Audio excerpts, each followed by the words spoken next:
Has been with R. Kelly about 3 years now. She's in love with someone that is a predator. It's been almost 2 years and we still haven't seen our daughter. Right off the bat, this some bullshit. Your daughter what? Kelly is with R. Kelly? We both was blindsided. We didn't know about the storm was coming. My daughter Dominique has been in his. Our daughter Azriel Clary has been with R. Kelly about 3 years now. She fell in love with someone that is a predator. It's been almost 2 years and we still haven't seen our daughter. We both was blindsided. We didn't know about the storm was coming. My daughter Dominique has been in his life for 9 years. Any man that don't let their mother see their child see their mother, and she still living, you ain't got no heart. I'm not giving up. I'm not. My plan is just to go into the hotel. I know she's there. God and leave me here. Wait, you ain't giving up? Take it away. R. Kelly? Come too close. Fuck you mean you ain't giving up? Come on. Well, I ain't giving up. All right, folks. Bitch, you better start giving up. My next guest, also, you saw her last night. She's the former protege of R. Kelly. Her name is the singer Sparkle. Here we'll first play a clip of her from last night's documentary.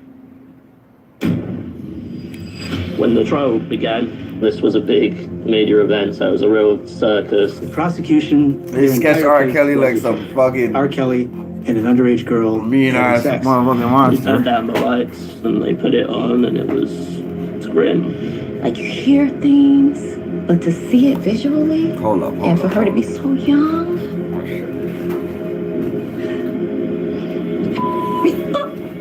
I got to go in on this. Did get on the stand, and he said that it wasn't her. It wasn't my niece on the tape. Before the verdict came down, I saw Sam Adams Jr., who was sitting next to R. Kelly, turn to him and say, "We did everything we could." And the mood in the room was very much that he was about to be a condemned man. The series everyone is talking about. All right, folks. And again, joining us right now is Sparkle. Sparkle, glad to have you here on Roland Martin Unfiltered. You see how they rolled that out? He looked like a condemned man. Did he get convicted, yes or no? Y'all need to stop the bullshit. You know what you call that?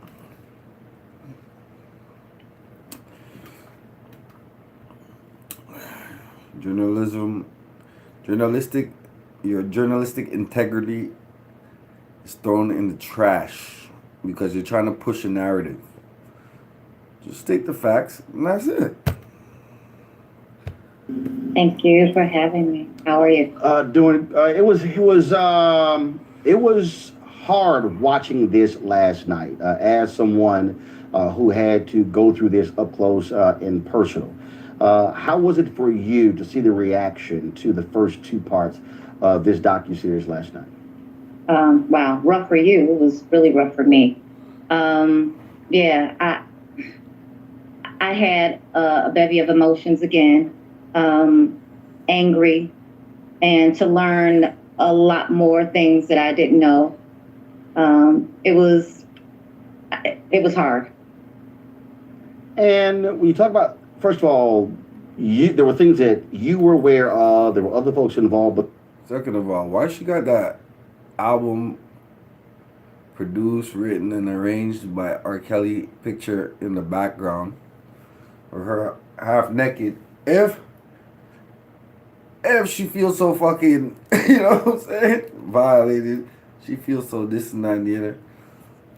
Hey man, this is weird shit. Hold on. But then also to see all of these stories meshed together, to see the other women, to hear individuals, men who were in his camp, talk of describing when his personal aide being at the wedding of R. Kelly and Aaliyah, and then hearing his brother who's in prison say, "Well, look, I like older women. Robert, he likes younger women. That's just folks' taste." I mean, it was a whole lot to deal with in 2 hours. Yeah, it's crazy, and it will continue tonight. You know, the people involved and my involvement in it really was because I basically got the ball rolling with the tape of my niece being on the tape. Robert having taped them, filmed them, and then when I was able to view the tape via a lawyer here in Chicago, I called the authorities immediately. You know, I didn't wait a day, a second, an hour, even a year. I called them immediately.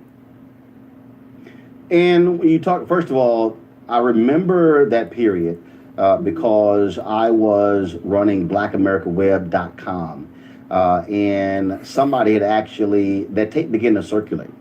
And somebody had sent the tape to our offices in Dallas. And so I remember it was unmarked. And so, you know, you get this tape and you pop it in, you're like, okay, say what?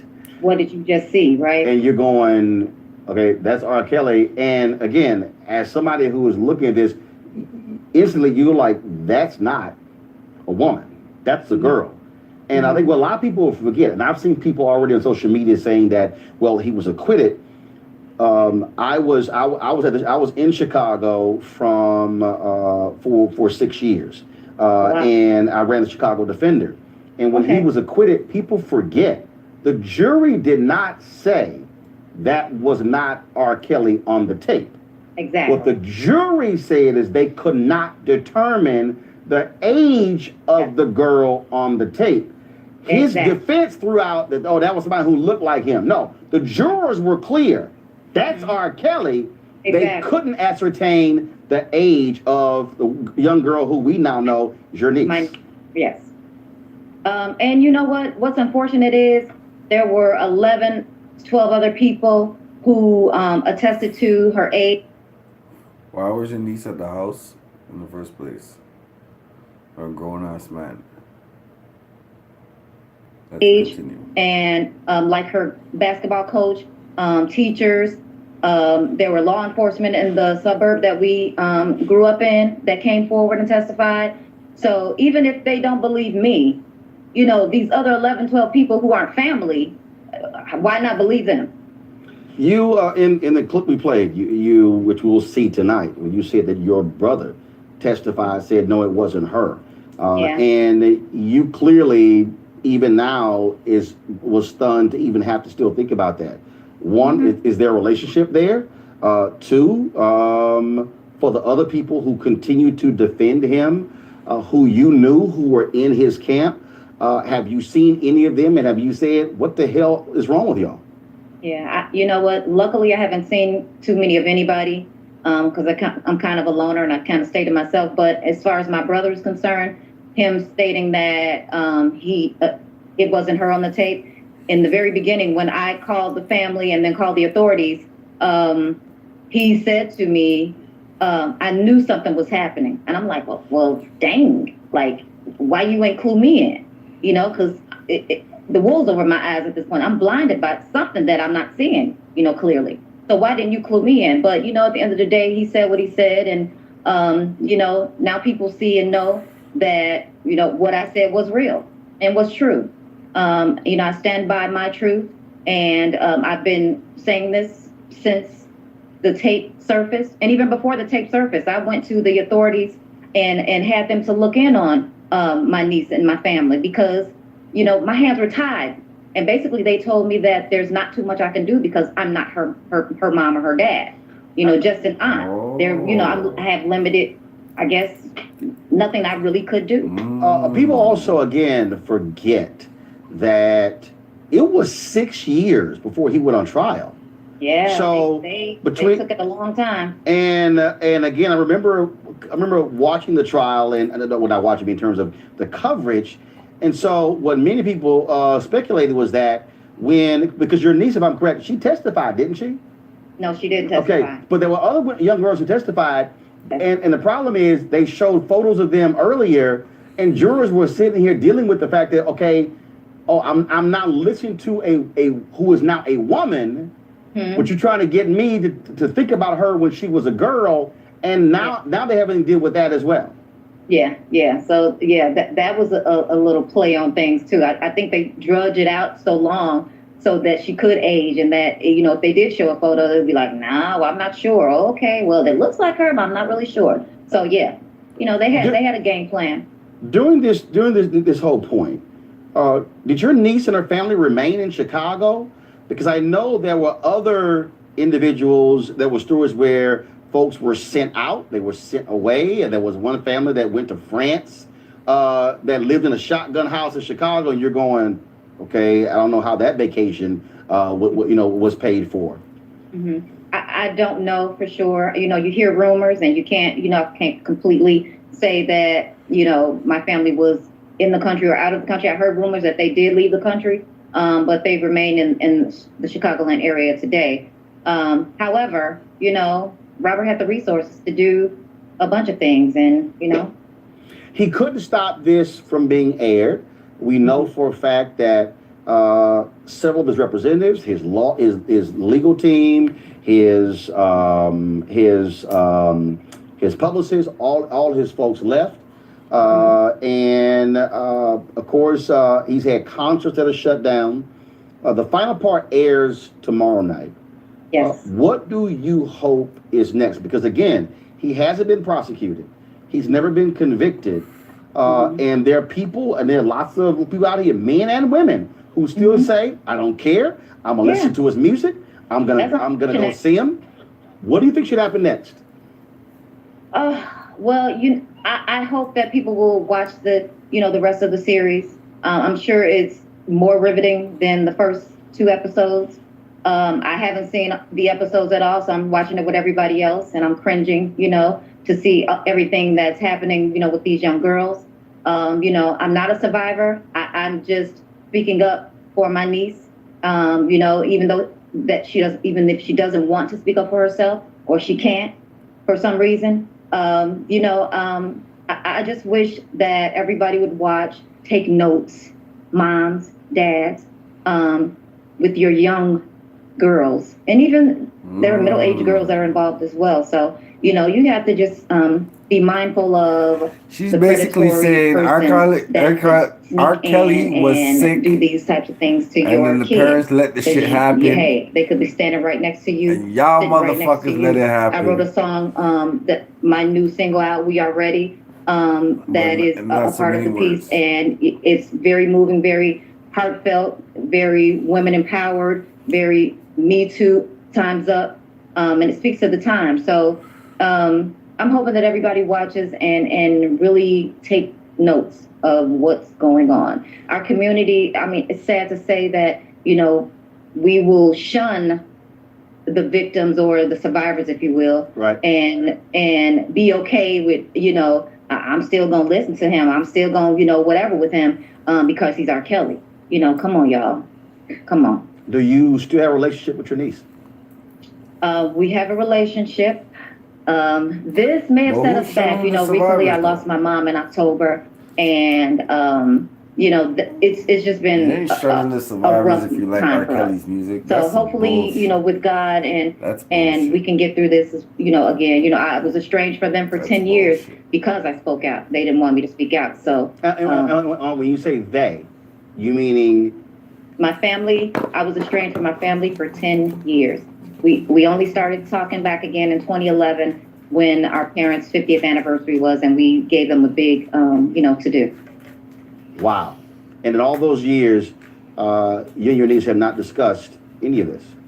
You know, I still handle her with kid gloves because this thing is serious. Like, I don't want to be the one to, you know, for her real breakdown. You know, she's beautiful on the outside, but I know she's screaming on the inside. Sparkle, we certainly appreciate it. Thank you so very much. We'll be watching tonight and certainly tomorrow night as well. Thank you. All right, thanks a bunch. I want to go to my panel here. It's very interesting, Julian, to see these reactions. You had a young woman who was in last night's episode who said she and others saw R. Kelly having sex with Aaliyah. Aaliyah's mom puts out a statement today saying it's flat out not true. the woman and so-called backup singer in the forthcoming Survivor documentary that describes seeing, meeting, or even breathing the same air as my daughter, Aaliyah, yes, pull it up, please, is lying and is a liar. My husband and I were always on tour with her and at interviews in every place she went throughout her entire career. Whoever this woman is, I have never seen her before anywhere on planet Earth until now. These lies and fabrications cannot be tolerated and allowed to be spewed from the forked tongues of saboteurs of Aaliyah's legacy. My daughter only wanted to realize her dream of sharing her talent with the world and give her all performing on stage and in front of the camera for the fans she adores so much. She realized that dream thanks to those true fans who still love and support her legacy unconditionally to this day. Shame on all those involved in this project who thought it kosher to drag Aaliyah's name into a situation that has nothing to do with her today. Once again, this will not be tolerated. Sincerely, Diane Houghton. Yet you had the guy who was R. Kelly's personal aide who said, I was there at the wedding.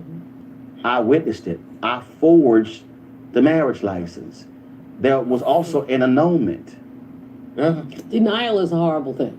I mean, this mother has got to come to grips with her abdication of responsibility for her daughter. And the only way for her to do it, frankly, is to cover up. I wasn't there. I don't know anything. What I do know is that, you know, when there's smoke, there's fire. And there's a whole lot of smoke around R. Kelly and young women. And the fact is that so many people think it's okay to exploit women. And so many women have been socialized to use themselves as tools of exploitation. So many women believe that they use their sex and sexuality to get ahead, and there are many men who will profit from that.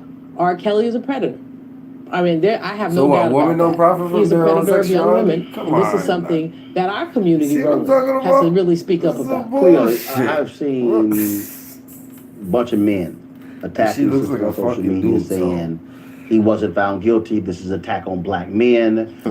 These are white folks trying to bring down black men. Black people should not be used against other black people.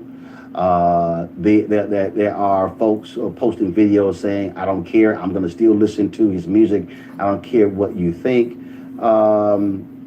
And all of a sudden, we've also seen other people in the documentary, Nelson George talked about it. He said, this is well known throughout music. He began to bring up other artists, whether it's Jerry Lee Lewis, whether it's Elvis Presley, whether it's Chuck Berry, Woody Allen. As somebody who deals with behavior, what do you say to black people? Like, forget anybody who's white in this whole, what do you say to black people having this kind of conversation in our community? Well, first off, what's real clear to me is that the power of celebrity is pretty amazing. This dude said he believed folks can fly. And they have flown out of logic, common sense, and their capacity to discern what's good and what's bad. This man's concerts still sell out. Okay, that was the lamest shit you could have said, bro. I gotta change you, dog. I gotta change that shit. What did you just say? You believe folks are fly. Come on, bro. Really? For 13 years, Andrea Kelly was married to platinum-selling R&B singer R. Kelly. She's breaking her silence about the years of abuse she says she suffered from the Grammy-winning artist whose fame has been overshadowed by a list of disturbing sexual abuse allegations, all of which he denies. Take a look. In 1994, 27-year-old R. Kelly allegedly marries 15-year-old singer Aaliyah in a secret ceremony. The marriage is reportedly annulled less than a year later. From 1996 to 2002, during his marriage to Andrea, a marriage in which she says he physically abused her, 3 other women sue R. Kelly for alleged inappropriate sexual contact with teenagers. He reportedly settles with each of them. In 2008, R. Kelly stands trial for 14 counts of child pornography related to sexually explicit photos and a video of an allegedly underage girl. In sum, he's accused of performing disturbing acts, including urinating on her. He's acquitted of all charges. 2017, 8 years after his divorce from Andrea, a report in BuzzFeed claims that Kelly engaged in controlling behavior, including holding several women against their will. He and women he lives with deny the allegation. This summer, he addressed many of the controversies swirling around him in a 19-minute-long song called I Admit. Now I don't know what else to say except I'm so falsely accused. Tell me, how can you judge when you never walked in my shoes? Please welcome Andrea Kelly. Thank you for being here. Thank you for having me. You were married to R. Kelly for 13 years. You've been divorced for 10. Why come out now? Because it's about saving lives. And you cannot not speak when someone's life and what they've been through is parallel to yours. It's different when you hear things and it's like, oh, I heard it on the radio or I read it in a magazine, but it's different when you hear words that ring true to your spirit because you've survived it and been through it. And I wanted to bring validity to these women's stories because I think so much it falls on deaf ears and no one believes them. So I felt if I could come forward and say, you know what, it's true because I've been through it, and the things that these women are saying, they would not know my life unless they've been through it too. I have to speak up. So the Me Too thing is what prompted this?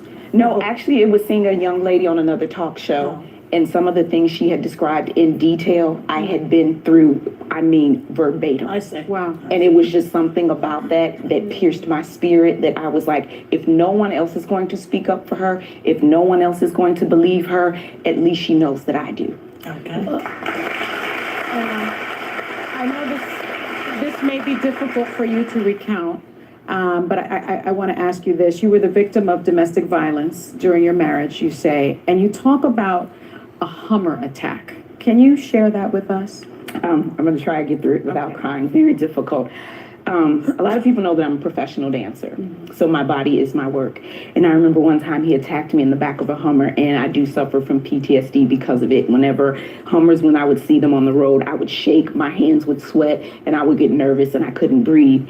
And he attacked me one time in the back of a Hummer, and I thought I was going to die in the back of the Hummer. Because what he had done, he'd taken this left arm and pulled it behind me, and his weight was on my body, but he didn't realize his forearm was on my neck. So as he's pressing down, my breathing is getting labored.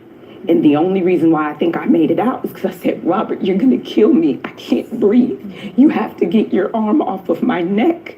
And I just remember sitting in the back of the Hummer, and it got blue. And I just thought, oh my God, I'm going to die in the back of this Hummer, and he's going to drive off with my body in the back seat, and nobody's going to know. And you also talk about being hogtied. Yeah. What do you mean by that?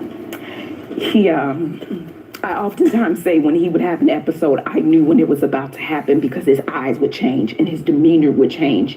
And there was something in my spirit. I would get very fearful because I'm like, I think he's going to attack me. And he got really angry with me and he started arguing with me. And I'm like, you know what? I'm fine. I'm not going to do this with you. I don't want to argue with you. I don't want to fight with you. And he was like, you what? And I just remember instantly when he grabbed me and threw me down, I was on my stomach. So I'm trying to fight to get away. So what he did, he grabbed, it was the strap to his robe off of the bed, and he had his knee in my back, and he took both of my arms behind me, tied them, and then attached my legs to my arms. And he hog-tied me and left me on the side of the bed, and he actually fell asleep. And that's the only way I got away, because I was like, okay, God, how am I going to get out of this? And God said, just lay there. And I'm thinking, well, no, I got to get away. But that was the best thing I could have done, because he actually fell asleep. And that's the way, me being a dancer, I'm like, if I keep moving my legs, it's eventually going to make this get loose. And if I can get my legs loose, I can get my arms loose. And I finally did and got away. Did you? Yeah. What set him off? What would cause him to get in these? It could be anything from the milk being too cold or not cold enough for breakfast. It could be anything from, you knew I told you not to. The first side of that shit, why didn't you just leave? It could be if I answered him in the wrong way, if he felt there was too much tone in my voice. Was he like that before you married him? Not at all. No, of course not at all. No abuse. And you get victim shamed, right? And your kids have been bullied. Tell us about this. When I came out, I thought, great, I'm going to empower women and save lives, and this is going to help someone, and they're going to believe his victims. And people actually said, oh, she's coming out because she needs money, or she didn't say anything because she got money. Mm-hmm. And there's not enough money in the world for any woman to stay and be abused. At some point, in your marriage, you reached a very dark place. I mean, which is quite understandable from what you're telling us. And you thought about suicide, I understand. I did. I tried to So commit tell us about that period. What happened there? It was after an incident with my youngest daughter, Joanne, who actually gave me the strength to leave. Mm-hmm. And we were looking at some pictures, and the long and short of it is, he was being belligerent with me, and my daughter goes, "Daddy, why are you being mean to my mom? Why are you talking to her that way?" And it was like a light went off for me, because I knew in that moment, if you stay and she ends up with a man like him, and you tell her to leave, she's gonna say, "But why would I? You stayed with my dad all those years." So I knew I had to be a living example for my daughter. But even in that moment of strength, there was a moment of weakness when I left the room, and I went out on the balcony and I climbed up, and I put one foot was on the railing and the other was on the wall. And I got on top of the balcony and I looked down, and God allowed me to see myself laying in blood. And I just remember hearing my kid's voice in the background saying, "Mama, Mama, why did she jump?" And that was my darkest moment, because as a mom, when you're willing to leave your babies without their mom, that is your lowest low, because as a mom, you live for your children. And the fact that I was ready,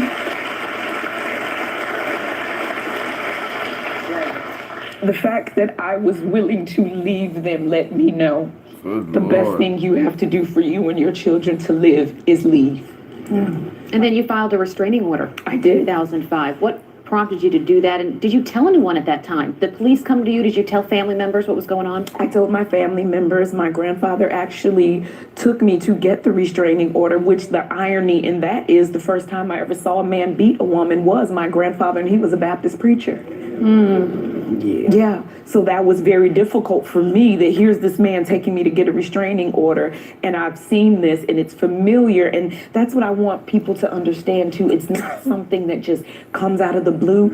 Everybody has a root to their tree. And if you look at the root of your tree, you will see where that behavior is familiar and why you've attracted it. And my grandparents growing up in that is how that happened for me. And yes, I had to get a restraining order That's against very him. true. Very astute. And by the way, we reached out to R. Kelly's management team about the allegations of domestic abuse, and they had no comment to us on this, but legally we have to say that. Yeah. Do you think that because he's not paying child support for your youngest? He's not paying for any of my For any of the children? No, he stopped paying child support. Are you being punished? Yes, it's a form of, people think that domestic violence is just You the ain't paying physical. child The support. physical is the aftermath of the Come on, emotional, Robert psychological, and the mental that you've already been through. Yeah, that nigga just slid off a handle. We'll be right back. But y'all was pumping his music though, too tough though.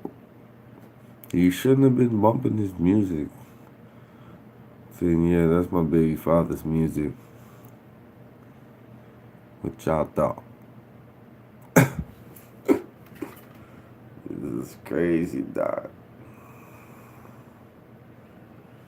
Look, we got one. And we Megan begin and this Kelly. morning with Grammy-winning singer-songwriter R. Kelly. He has had a string of hit songs over 2 decades, including I Believe I Can Fly, that's probably his best-known one, Bump and Grind, and Step in the Name of Love.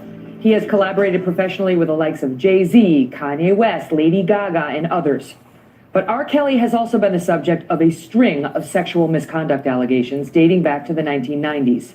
And now the Time's Up movement is taking aim at him, giving rise to a campaign called #MuteRKelly. And in recent days, more and more women have come forward with their own devastating stories. I will speak with 2 women in moments who say they had relationships with the singer and are ready to detail what he did. And also parents of one woman who say their daughter is currently being brainwashed and held against her will by him, something the daughter has denied. But first, some background. For decades, R. Kelly, the 3-time Grammy Award-winning singer, has been accused of inappropriate behavior with women and teenage girls. And now, big Hollywood names like Oscar-nominated director Ava DuVernay, producer Shonda Rhimes, and singer John Legend are joining the #MuteRKelly campaign, spearheaded by the Time's Up movement. They are calling for an investigation into abuse allegations made by women of color and their families, and a boycott of Kelly's music. Jocelyn is 22 years old. Joycelyn Savage's parents claim she's being held against her will by Kelly, even though she denied it in a video obtained by TMZ last year. Only thing we wanted from day one was to see our daughter, make sure she was physically fine and mentally fine. In 1994, Kelly reportedly married the singer Aaliyah, who was just 15 years old at the time, a union that was later annulled. Just 2 years later, he topped the charts with his mega hit, I Believe I Can Fly. Kelly was the subject of numerous lawsuits brought by women, but has never been convicted of sexual misconduct. In 2008, he was acquitted of child pornography charges after the release of an anonymous sex tape. The jury couldn't be sure of the young woman's age. During an interview on BET that same year, Kelly's answer to a question shocked many viewers. Do you like teenage girls? When you say teenage, how old are we talking? Kelly has denied all accusations as women continue coming forward against him. Please help me welcome Joycelyn's parents, Tim and Jonjolyn Savage. Thank you for being here. So, Teenage, how old your are we daughter talking? is still with him, and you heard her on the tape saying, "I'm fine, I'm okay," and she's saying to you, "Stand down." Why are you concerned? Maniac. Well, the reason why we're concerned because Joycelyn is in a point of a situation of her life where she's being controlled. I know my daughter, I raised her from birth, me and my wife. So when we see those actions come out on TMZ and other sources, they only come out on TMZ. R. Kelly has a management team that controls his whole platform. So when my daughter came out and spoke that way, that's not my daughter. You think she's being manipulated into saying Oh, those yes. things? Definitely. So can we just go back to how you got connected with R. Kelly? You have 3 daughters. Yes. And they wanted to be singers? Yes. Okay. Well, 2 of them were. Okay, The other so one not for sure. your daughter went to an R. Kelly concert, Joycelyn, right? Is that what it was? Originally, if you don't know them, is very different from Mr. Kelly, the entertainer, and Mr. Kelly, the man. You didn't believe those charges? I couldn't say the way because I was not directly impacted as I am now. And looking back hindsight, I wish I would have knew more, but at the same time, no one had ever spoken out. So what we're going through now is more severely than what I would have ever imagined. Bad, yo. But there's a lesson right there for, people out there who, you sort of want to believe something other than what you know is staring you in the face. And now you've experienced, as you say, firsthand. You find out after you went out to Palm Springs that he had been contacting her without your knowledge after that? They were getting closer. Yes. Without our knowledge, she definitely was being contacted. We didn't have no idea that was going on at the time. She was how old? I think Joycelyn was 19 at the time. And then, so she's in college, and then she tells you one day, what? She's dropping out? No, she didn't tell us. We got a call from her roommate, and that she didn't return for the spring semester of 2017. Her room was completely cleaned out. Because why? Where was she going?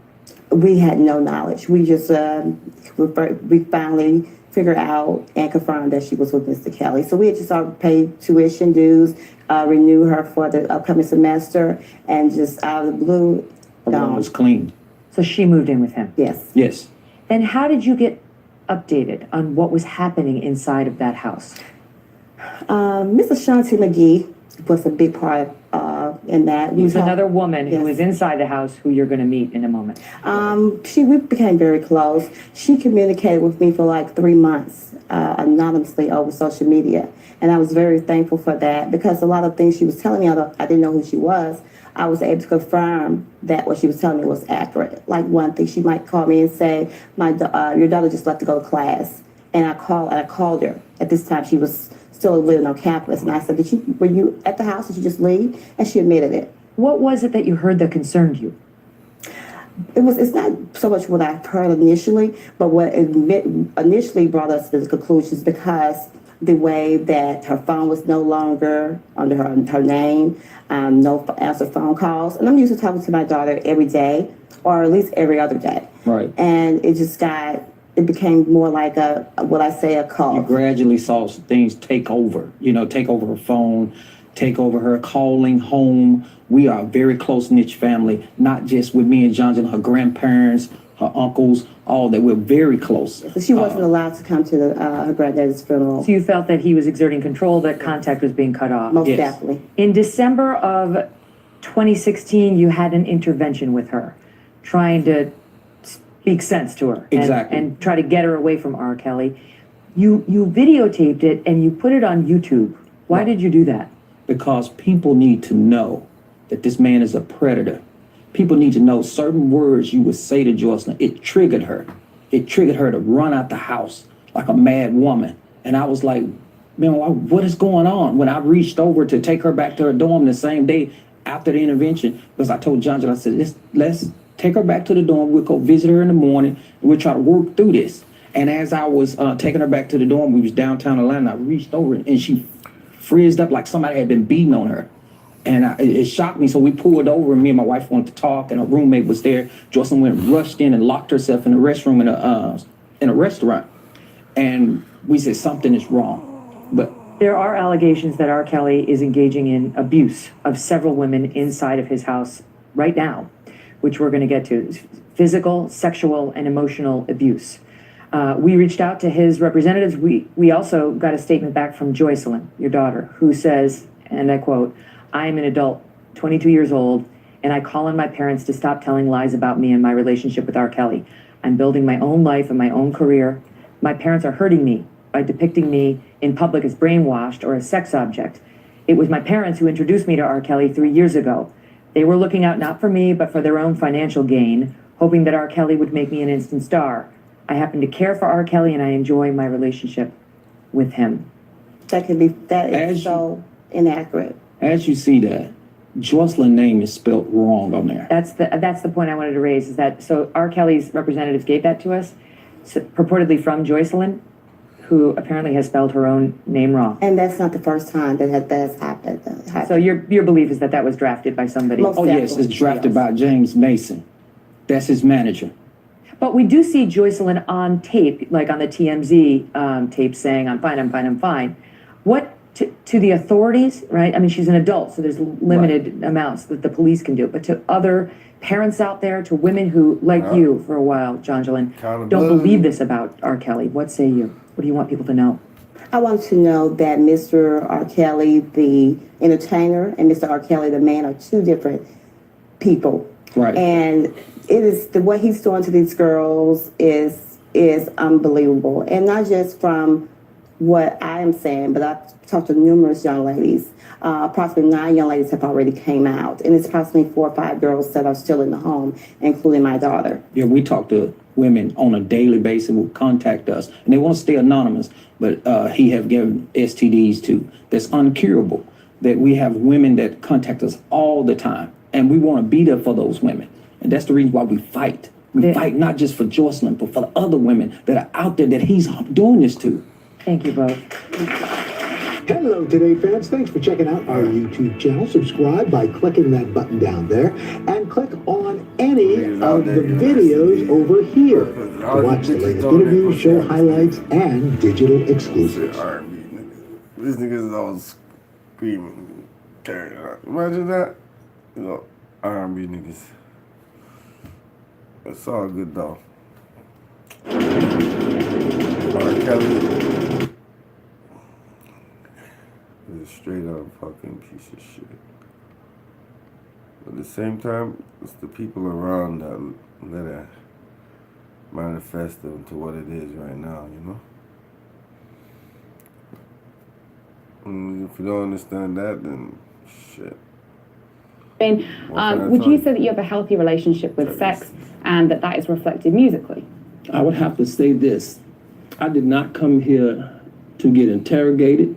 I didn't come here for a deposition. You know what a deposition is? I'm very aware of what a deposition is. I'm asking you about your music. With me when I asked about I your say music. that this sounds sort of like a deposition. I think it may be the accent, but no, I'm asking you specifically about your I music. didn't even hear your accent. I only hear your English. It's my, I'm not paying attention to your accent. I'm asking. I'm only paying attention to the English that comes out of your mouth. I'm asking you about your music not a and your deposition. lyrics. This is a deposition. This is not This is not about R. Kelly. This is not about music. This is not about someone who works hard on his music who has an album out. This is about trying to interrogate me, and this is about, disrespect. And I'm going to sit here. Mr. Kelly, I don't believe I'm Mr. Kelly, I don't believe I'm disrespecting you. I asked you a very specific question about your lyrics. Your intelligence, not mine. I asked you a very specific question about your music and your lyrics. Well, if you don't think you're disrespecting me, then that's just, like I say, the level of your intelligence, not mine. Okay. I respect it. I'm going to ask about I respect that you have a job. I'm going to just go to a comment Do you from... drink? Do I drink? Mm-hmm. Yeah. Do you get drunk? Yeah. You fall all over and not know it yet? I don't understand the line of questioning, but no. I say exactly. But it ain't positive, is it? It has nothing to do with your job, does it? But I'm asking you specifically about your music and your lyrics. Well, you that asked has me very much my about your life, job. my personal life, or Which has started which has started with all due respect. Actually, no, this is a great point. No, it is. It You don't have is. due Your personal life has started to interfere with the way that people consume. Anyways, that's what it is. R. Kelly is a piece of shit. Y'all know what time it is, but to a lot of people around there that made this shit the way it is now, so don't fucking condone no sucker shit around you, you know what I'm saying? Keep it real in the field. Do what y'all gotta do. Peace out. It's the Mac Missile Show.